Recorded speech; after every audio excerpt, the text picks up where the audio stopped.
E aí, meus amigos, sejam bem-vindos ao Café com Dois Pão. Esse lugar para a gente falar de Bíblia e teologia de uma forma leve, simples e descomplicada e que talvez faça sentido para vocês de alguma forma. Vocês viram que hoje eu tô, ó, na beca. A gente tava na igreja, acabamos de chegar, e esse foi um dos motivos que me levaram a gravar o vídeo de hoje. A igreja tá em reforma, então o culto hoje aconteceu meio que improvisado ali, então o louvor hoje foi acústico, foi só a voz e violão. E eu acho isso muito legal, cara, porque quando é voz e violão, além de ter as músicas programadas, o ministro ele abre para que a igreja faça pedidos. Então a galera pede, ele toca, pede, toca. Então fica essa dinâmica muito legal, muito fluida. Cara, eu acho isso muito legal. Porque a gente tem essa liberdade pra produzir o culto de uma forma leve, simples e descomplicada. E isso me lembrou de que esses dias me perguntaram numa caixinha qual linha ou linhas teológicas eu sigo. E eu lembro que eu respondi alguns pontos que eu acho talvez principais na fé cristã. E uma das respostas foi sobre liturgia, que é, como bom batista, eu sigo o princípio normativo, que você vai ver depois. E dentro dessas respostas, algumas pessoas comentaram que, nossa, isso é bem batista, né? Isso é bem batista, pegar um pouquinho de cada coisa e tudo mais e tal. E até um amigo que é seminarista falou assim, nossa, critérios pra ser batista, né? Tipo, acreditar em Jesus e não ser herege. Porque assim, acho muito massa, porque nós temos um direcionamento, nós temos nosso regulamento, né, nossa declaração doutrinária, mas as igrejas batistas elas são livres para criar a sua dinâmica de culto e, né, não tem aquela coisa fechadinha como outras denominações têm.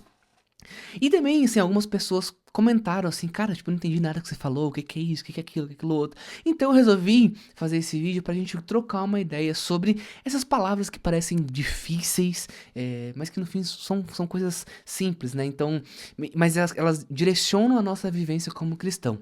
E então, nas próximas semanas, a gente vai fazer uma minissérie ali. Acho que não vai dar pra fazer tudo num vídeo só, então a gente vai mapear algumas áreas principais da teologia, a gente vê quais são as linhas existentes em cada uma dessas áreas e eu vou apresentar na qual eu tô localizado e explicar por que eu penso dessa forma. E hoje a gente vai começar ali pela base, ali, pelo básico, pelo fundamento. São 3 tópicos: a Bíblia, o ser humano e a salvação. Então, vamos lá. O primeiro tópico é como eu enxergo a Bíblia. Esse é o ponto de partida de tudo, porque dependendo de como você responde essa pergunta, tudo que vem depois muda. Existem 3 principais posições em relação a isso. A primeira é a inerrância e a infalibilidade. A Bíblia é a palavra de Deus sem erro algum em tudo o que ela afirma, seja em fé, moral ou qualquer outra área. É a autoridade suprema, máxima. A segunda é a infalibilidade limitada. A Bíblia é infalível em tudo que diz em relação à fé e à salvação, mas ela pode conter algumas imprecisões em questões históricas ou científicas. E a terceira, a Bíblia ela é um documento humano inspirado, com valor espiritual e moral, né? Um guia para uma boa vida, né? Mas sujeito a erros como qualquer outro texto humano. E onde é que eu estou localizado entre essas 3? Eu creio na inerrância e na infalibilidade da Bíblia. Ela é a palavra de Deus sem erro algum em tudo o que afirma. E dentro da leitura da Bíblia existem 2 principais formas de estudar. O sola escritura, que é um dos princípios centrais da Reforma Protestante, lá do século XVI, né? Ela defende que a Bíblia é a única autoridade suprema e suficiente para a fé e prática cristã. Tradição, concílios, os pais da igreja, as experiências pessoais não têm autoridade equivalente ou até mesmo superior ao texto bíblico. Se algo não está na escritura ou não pode ser provado pela escritura, não pode ser imposto como doutrina. É uma posição bem fechadinha, assim, né? Que é bem importante para alguns movimentos protestantes. E a gente tem também algo que eu não sabia nomear, que é a forma como eu creio, que eu fui pesquisar, e eu descobri que se chama o quadrilátero wesleyano, que foi criado a partir da sistematização do John Wesley, lá do metodista. mas que não foi criado por ele. Então, ele propõe a construção da teologia sobre 4 fontes que trabalham juntos: a escritura, a tradição, a razão e a experiência. A escritura ela continua sendo a autoridade primária, máxima, suprema. Ela não divide o trono com ninguém. Mas a tradição ela nos conecta com 2000 anos de igreja, 2000 anos de igreja pensando o texto bíblico. Ela nos ajuda a não querer reinventar a roda. A razão nos ajuda a interpretar de forma coerente os textos. E a experiência nos ajuda a perceber como a fé se vive na prática. E tem um outro ponto que estão tentando, né, ou já acrescentaram a esse quadrilátero, que agora é um quintalátero, pentalátero, sei lá como é que fala isso, que é a criação. A criação como uma lente pela qual também me possibilita entender os textos bíblicos. Inclusive, esse ponto é uma perspectiva que nasceu e tem crescido em solo brasileiro e tem, né, sido exportado. Segundo tópico. O que aconteceu com o ser humano depois da queda? Existe algo na teologia que a gente chama de depravação total, que é a doutrina que afirma que o pecado de Adão, que, né, representava a humanidade, corrompeu toda a humanidade em todas as suas dimensões. Na mente, na vontade, nas emoções, no desejo. E não significa que o ser humano é tão mau quanto poderia ser, que não possa ser revertido isso, mas que nenhuma parte do ser humano ficou intacta depois da queda. E a consequência disso é, sozinho, sem intervenção divina, o ser humano não tem a menor ou nenhuma, na verdade, capacidade de buscar a Deus, de entender o evangelho ou de responder à graça de Deus. A vontade está tão comprometida pelo pecado que ela sempre escolhe contra Deus, a menos que Deus haja primeiro. E é exatamente aqui que entra, eu como um bom batista, a minha crença na graça preveniente. Se o ser humano é completamente incapaz de responder a Deus, como então ele pode ser salvo? Aqui eu me apoio também no Wesley. A graça preveniente, essa palavra ela significa aquilo que vem antes. Então essa graça, ela não é a graça salvífica, é uma graça anterior, uma graça comum que Deus dispõe a todo ser humano, dando essa capacidade mínima de ouvir e responder ao evangelho. Não é mérito humano, não é força de vontade, é Deus se movimentando primeiro, iluminando a mente, se movendo em direção. É Deus convidando. A decisão que você toma quando crê só é possível porque a graça já estava ali agindo em você antes de você perceber. O ser humano, ele é corrompido em todas as áreas da existência e sozinho ele não consegue se chegar a Deus. Mas Deus não fica ali, ó, esperando de braços cruzados, né? Ele se movimenta, ele vai na direção da humanidade, ele dispõe dessa graça que permite a responsabilidade do ser humano. Não é mérito algum de forma alguma, é Deus possibilitando a salvação desde o início. E aí entra o terceiro tópico, né? Como então funciona a salvação? Esse talvez seja um tema, né, mais debatido na teologia desde muito, muito tempo, né?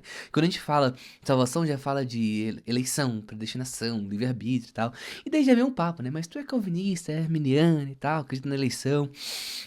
Para começar a falar sobre o tema, a gente precisa entender que alguns termos, porque essa discussão ela vai muito além desses teólogos.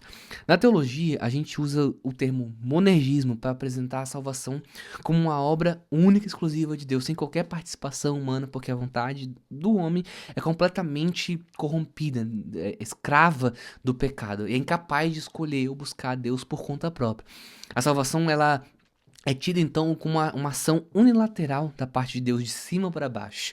É a visão adotada principalmente pelos reformados, que põe em destaque a soberania de Deus na eleição e na predestinação para a salvação. Mas também tem o sinergismo, que é a linha que eu talvez tenha mais afinidade, mas não quer dizer que também meu pensamento seja 100% dessa forma, né? É a visão que a salvação é uma colaboração entre a vontade humana e a graça divina. Não que o homem tenha algum mérito nessa salvação, mas que ele tenha a capacidade dada por Deus de responder à graça divina de forma a aceitar ou rejeitar. Essa visão é adotada principalmente pelo arminianismo. A salvação é vista como uma resposta da pessoa à intervenção ou à iniciativa divina. E quando toca nesse assunto, eu lembro de uma aula no seminário que um colega conversou, né, sobre isso com o professor e tal, aquela coisa acalorada assim. E daí veio, né, o exemplo. É como se tu trabalhasse numa lojinha e um dia você precisasse de algo. Então, tu pega o salário que o teu patrão te deu, vai na loja que é dele, compra um produto dele, mas ele vira pra você e fala: Cara, tu é meu funcionário, você pode pegar o que você quiser como cortesia, você não precisa pagar. O dono te dá algo que é dele sem tu precisar pagar nada, então o mérito é totalmente dele. Mas tu sabia o que precisava, onde tinha e com quem conseguir. Teve iniciativa da sua parte de ir lá. Tava disponível, mas tu não recebeu isso de mão beijada. E é claro que nenhum dos pensamentos responde a todos os questionamentos, até porque são homens tentando responder algo divino. A gente escolhe aquilo que a gente tem menos dificuldade de aceitação conforme a nossa leitura e interpretação bíblica. E além disso, ainda existe a questão da eleição, né? Como que Deus escolhe quem vai ser salvo? É muita coisa, né? Muita coisa. Vamos tentar terminar aqui. O calvinismo defende que a eleição é individual. Deus escolhe as pessoas, escolheu as pessoas para a salvação antes da fundação do mundo. Pronto, acabou. Qualquer coisa que passa disso é soberania divina. E tem também a linha que talvez eu me sinta mais confortável lendo e estudando a Bíblia, que é a eleição corporativa, que também vem do Wesley. Então eu acho que eu talvez seja um batista meio, não sei, meio errado. Talvez eu seja metodista e não esteja sabendo disso. A eleição corporativa diz que Deus elegeu um povo, Israel, que zoou o rolê todo e perdeu o direito de ser o povo de Deus. Então, Deus elege em Cristo Jesus um novo povo, que é a igreja. E a pessoa se torna participante daqueles eleitos quando crê, quando adentra ao povo escolhido por Deus, que é a igreja. Não porque Deus escolheu pessoas individualmente, mas Deus escolheu o caminho. Cristo, e quem entra nesse caminho pela fé, que é dada por Deus, se torna participante do povo eleito. Então eu tô transitando ali entre sinergista, arminiano e wesleyano na questão da eleição corporativa. Deus age primeiro, né, sempre, mas ele não ignora a resposta humana, ele te convida, ele se move, ele se inclina na sua direção e você responde. Essa resposta não é mérito, né, humano, é fé, e essa fé, em última análise, é dádiva divina. Então, esses 3 tópicos eu acredito que são fundamento, a base para a nossa crença. Como você lê a Bíblia, como você entende o ser humano e a salvação. Tudo que vem depois é construído em cima disso. Então, nos próximos episódios, a gente vai falar sobre a igreja, o Espírito Santo, a liturgia, a eclesiologia, o batismo, a ceia e tal. É coisa pra caramba, eu sei. Se você ficou na dúvida, volta, assiste de novo. Se não entender de novo, você já sabe, né? Você tá em casa, os comentários estão aqui abertos, meu Instagram tá aqui colocado. Me manda mensagem, vamos conversar pra ver se a gente consegue fazer com que as coisas façam sentido. Enfim, é isso.